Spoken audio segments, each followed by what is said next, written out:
He had said that he intended to meet with Xi in 2 weeks' time, now doesn't see a reason to do so. He threatened to massively increase tariffs on Chinese goods and says that China is becoming increasingly hostile.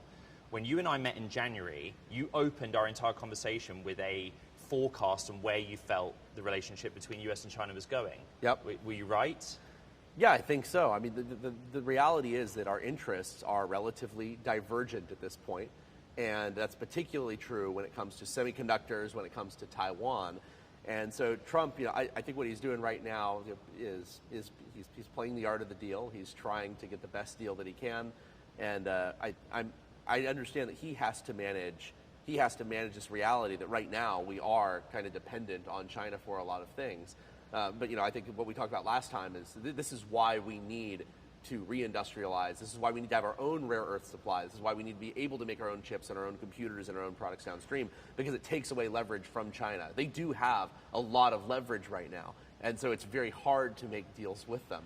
I think it's actually healthy for the U.S.-China relationship for it to not be so dependent on China. Right now, we don't have great solutions. Can you kind of quantify it? I mean, so you're so involved in Arsenal 1, we will talk about that. Mm-hmm. But right now, the weapons that Anduril makes and the autonomous systems, how dependent is that specific supply chain at this moment on China?